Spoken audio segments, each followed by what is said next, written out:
How about that? Oh my goodness. I mean, there's so much life and energy in this room. There's so many babies here. I know.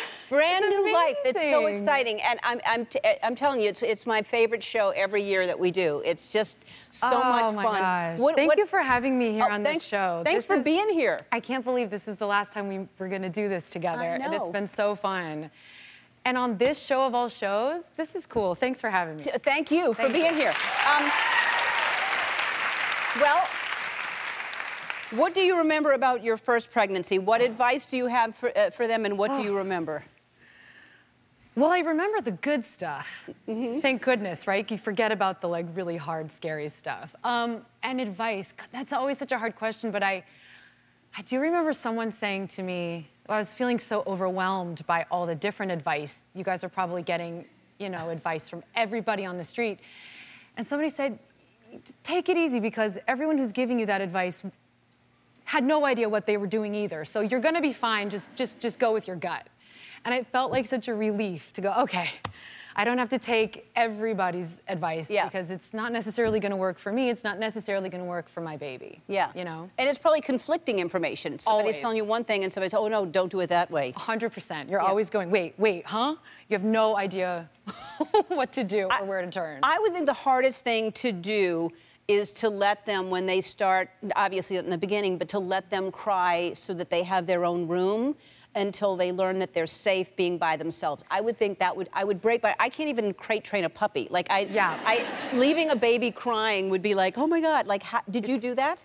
It's horrible.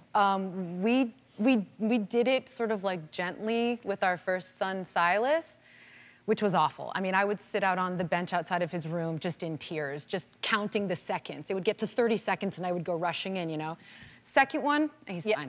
Right. 15 minutes, no problem. 20 minutes, okay, I'll go in. Yeah. It's so different when you get to number 2 or 3 or however many. Yeah. It's very, I feel it. I'm a second child. I know what that's like. You're just barely surviving, right? Yeah, I can cry for hours and no one comes. So Silas is 7, you said? Just turned. Wow.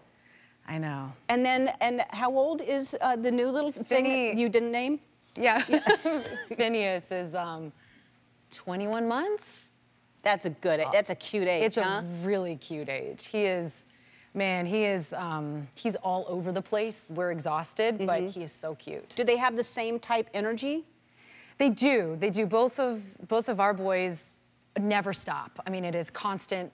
It's like a running and jumping off everything and climbing up everything. So both of them have that going on. So they're like both you and Justin? Yeah, basically. Because both of y'all are like that? True. That's true. Are they at all, like, can you see any kind of musical talent in Silas yet? Silas is interesting. His musical interest has always been in like orchestras and symphonies and movie scores. And also EDM. So it's a weird combo. He's like wants to be a DJ, and Finney is the one who has the guitar backwards, jamming. Really? And drumming. So it's two, I see musical abilities in both of them, but they're different. Wow, I didn't even ask about Finney because, I mean, I think that's too young to see anything, but that's amazing. Oh man, he won't put these instruments down. He is all day with the guitar, and anything can be a drumstick on anything. Oh, well then he's definitely musical. That's amazing. Yeah. And then you had just had a birthday, so... I did. It's a big one. It's a good one.